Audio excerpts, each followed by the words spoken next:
Good morning, guys. Dawn, the happiest carnivore here. Hopefully, some of you watched my video. Hi, Jazz. I see you back there. I know you're going to jump up on the desk. Um, Hopefully, some of you watched my video from yesterday where I did my backyard glamping. And I had every intention of spending the entire night in the tent, even though I knew it was going to be freezing, well, close to freezing, 34 degrees, which to me is freezing. It was frigid. But anyway, I ended up not making it through the night. I got to, I think midnight is when I finally came in. It was great at first. I was having fun. I was like a little girl playing camping in the backyard. It was cozy in there. Wow, it's getting windy out. And we're going to talk about that in a minute too. But it was so cozy with my propane heater, and I had the heated stadium seat in my chair, tons of blankets, a good sleeping bag. It was just I was having a ball. I had my laptop. I'm watching my favorite YouTube videos of other people that camp out in the cold and stuff, and it was fun. But as soon as I decided to go to bed and shut the propane heater off, because I was not going to leave it on all night, although my husband said it would have been safe because it's vented and all that. I'm a big scaredy cat when it comes to stuff like that. So anyway, I shut it off, and I'm not kidding. Within minutes, it got super cold. Luckily, I had that blanket. I had my down comforter. So as long as I stayed, kind of cocooned down into the sleeping bag, I was warm. It was really snuggly and cozy, and I was able to fall asleep without any problems. But when I woke up, because I'm old and I have to use the bathroom, a couple times a night, I'd have to get out of my snugly warm sleeping bag to use it, and then I get back in, I jump back in and get all wrapped up again, and an hour later I was up again because I drink a lot of water during the day, and I was like, okay, this is not fun. And that wasn't the part that made me come in, though. It was the noises around me. And I know we get a lot of critters. I'm aware of that. And I was already planning on that. But you just feel so vulnerable when you're out there with them, just you and a thin piece of nylon between the two of you. And we get some big critters back there. So I could hear them, and I would go on my phone, and by the time I'd get on my phone to see them, they were gone because the camera that I have, this bright light comes on, and I think it scares them away. So I never did capture anything on the camera, but I heard them. There was something out there, and I decided, you know what? This isn't fun anymore.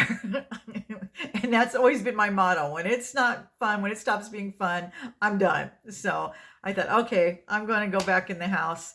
And the thing is, I was planning on doing it again tonight because last night was just cold. Tonight, the winds are back. And I thought, oh, let me see how I could do with the winds. And honestly, I don't think that would bother me as much because the cold didn't even bother me as much. It was just the odd noises that freaked me out. So it's not happening unless my husband wanted to sleep out there with me, and I don't think he wants to do that. He likes being in the house. If he's going to go camping, he's not going to do pretend camping. He wants to go real camping, and he has to get up early. He gets up at 3 to go to work. The last thing he's going to want to do is be out there and listening to me till midnight. And I have to work tomorrow as well. I was fortunate today. It's a holiday, so I got to stay home. So I knew even if I didn't get a lot of sleep, I'd be fine. But I came in at midnight. I was able to get my sleep and everything. So that's how that turned out. But like I said, I had fun. I like it. It's still set up. I've got to take it down today before it gets too windy. But it made a cute little she shed. I'm surprised more people don't do that with just a tent because those she sheds, they're expensive. Even the cheap ones now, they caught on to that people were doing that, and so they upped the prices on all of that stuff. You can't get into anything for.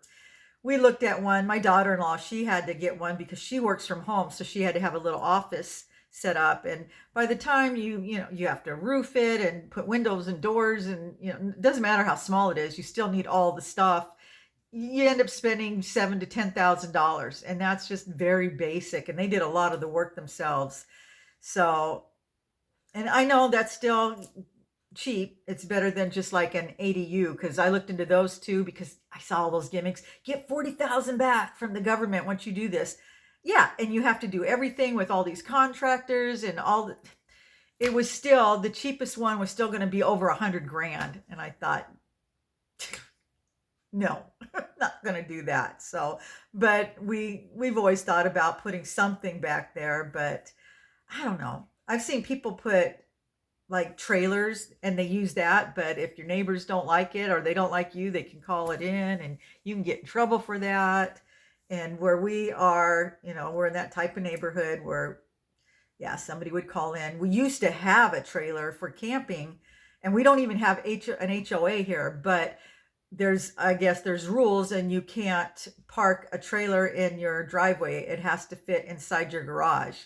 And we didn't have room inside our garage, so we would have had to pay to park it somewhere. And that's when we thought, you know what, it's not worth it. For as much as we use it, we only use it even 3-4 times a year.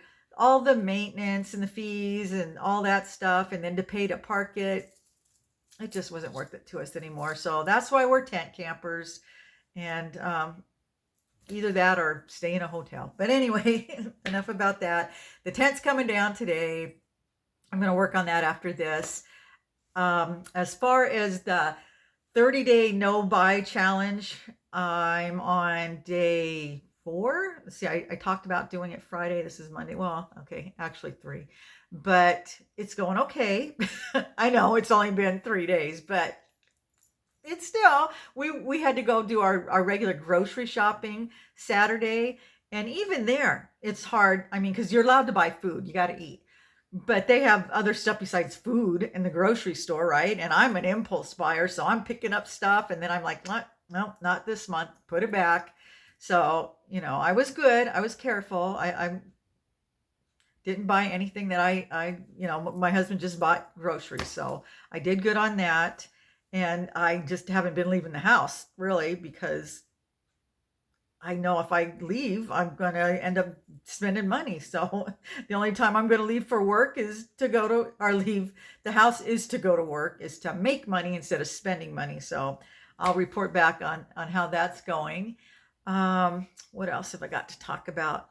Oh, when I was sleeping in the tent and I was comfortable because I had all my creature comforts out there, as you guys know, I started thinking about people that actually have to live in a tent, not by choice. And it just, I don't know, I felt really bad because it's only 34 degrees here in California and I'm freezing. So can you imagine back east when it gets like 0 or even below? What a nightmare for those people. And something I've learned now that my daughter's a social worker, that the vast majority of people that are homeless, it's not all just because they're druggies or whatever. A lot of people got, I guess, misplaced when we had the lockdown and people lost jobs. And a lot of people don't have family that can help them. And they said that's one of the main things they have in common is most people that are homeless don't always have family that will take them in. I mean, some of them do. I'm not saying all of them, but a big majority of them don't have family that they can turn to. Because usually when you have family, you're not going to let a family member go homeless if you know about it, especially a sibling or one of your children. But a lot of these people, their parents are passed on or they didn't have any siblings. And, just through a series of unfortunate events or even a few bad decisions, people end up homeless, and they're not all mentally ill. Some people end up doing drugs and alcohol after they become homeless just to deal with it, and it's sad. But I know my mom, bless her heart, she always said, but the grace of God go I. And she grew up poor, so she knew what it was like to be poor. So she was very sympathetic. And a lot of people aren't very sympathetic anymore, I'm finding. And I understand a lot of people are afraid to be scammed, because there are a lot of people out there that scam you, that just want to take your money and they pretend like they're homeless. But there's still a lot of people that are sincerely, down on their luck and they need some help, because like I've found out, because my daughter works for the system, it's not as easy as everybody thinks. They think, anybody can walk in and they give you money and It's not like that. You have to really jump through hoops now. They make it difficult, and some people just aren't capable of providing all the documentation they need. And there's a lot of older folks that are living off of Social Security. They didn't save money, and and I know you're gonna say, "Well, it's their fault," blah blah blah. But still, the fact is they're living off a very limited income now, and they're hurting and they need some help. And she said it breaks her heart. She sees it all the time. Yeah, you get a few people in that are feeling entitled and they come in and they're angry. But she said for the most part, most people are humble, and she just feels so bad when there's times when you can't help them because you have to have, they have to have the proper documents and stuff. And some people don't have access to it, or they don't have a vehicle, they can't get around to get the things they need, and not everybody has the internet, believe it or not. And it's just I just wish more people would be understanding and more compassionate, because it could happen to anybody. And the way things are going in the world today, we're seeing that more and more people are struggling. It's getting harder and harder. And I just wish people would just be a little bit nicer, because you just never know. And like I said, it happens fairly easy. There's people that I watch people online that had great jobs before the lockdown, and they were doing really well and starting to move up, and then boom, they lost their jobs, they couldn't pay their rent, they had nobody to turn to. The next thing they know, they're living out of their car, and then they ended up selling their car because they couldn't afford the licensing and the tags and all that stuff. And now they're making YouTube videos trying to make a living and get back on their feet. So I really appreciate hearing from people like that and their perspective, because I'm learning a lot, because I don't know. But, I know there's a lot of people that are on the street because they choose to be. And I know there's people that have made some really bad decisions. I know all that. I'm just saying not everybody is on the street because of bad, or because they do drugs or whatever. So just be a little compassionate when you see people. I don't mind helping out. And there's sometimes when you can tell um, that somebody is just truly down on their luck. So anyway, that's my rant for today. And just, like I said, just being out there for just that short period of time, I know I couldn't do it. I'm not a strong enough person. And I thought it would be fun. I had all my creature comforts, like I said, I watched the videos of all these people doing that. So I'm going to stick to just watching the videos of other people doing it and just live vicariously through them. But I do want to do my overnight backpacking trip. We're still working on that. It's going to happen. Maybe the end of spring, maybe summer. It's going to be a family thing. We've got the gear. I'm doing my upper body workout. I've lost, I don't know how much now, because I'm not weighing myself. I told you guys I was going to stop doing that because I was a scale addict. So I'm not getting on the scale. I'm going to wait until the end of this month, and then I'll get back on. But the last time I looked, I was down 52 pounds. So I still had 48 to go to reach my goal. And thanks to carnivore, this has been the greatest tool. It's helping me get to that point. So I am feeling good. My blood pressure's good. And I'm just so grateful. What is it Carrie Mann says? Thankful, grateful, blessed. That's how I feel.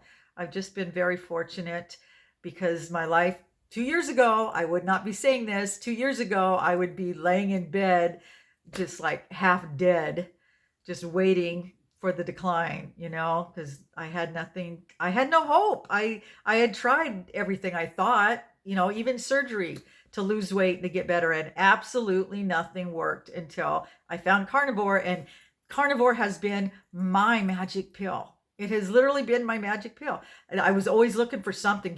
There's got to be something I can take, right? And little did I know that just changing my diet, eliminating all the crap, the carbs and the sugar, and just eating whole, unprocessed foods, meat, butter, eggs, coffee, even though coffee's not carnivore. Don't drink coffee if you're doing carnivore. I guess it's more ketovore. But anyway, I do all that. I feel great. I'm 63 and yeah, it's been life-changing for me. So anyway, I've got to learn how to edit my videos now without CapCut. I just learned how to use that. Now I've got to figure out something else until they bring it back. They brought back TikTok and CapCut's related to that, and but yet CapCut's still gone. So until they bring it back, my videos are probably gonna not be that great, and I'm sorry. I hope you guys stick with me because hey, I had posted on my community page that I want to, I wanted to get to 1,000 subscribers. That was my goal for this month. And because I kind of get stuck at a certain amount and then I'll get a few and then I'll get stuck again. Well, I'd been stuck at like 800 and I think 74. And then today I get up and I have 916. So thank you guys. Awesome. Let's see if I can get to 1,000 by the end of the month. I am going to throw a party. I'm going to do my first live, although I don't know how to do one yet, but I'll figure it out. But in the meantime, I got to find editing software, free editing software that will help me work on my videos. So if you guys know of anything, let me know. But right now it's lunchtime and I am hungry. I haven't eaten breakfast yet, so I'm going to make myself some lunch and I may or may not be back. We'll see.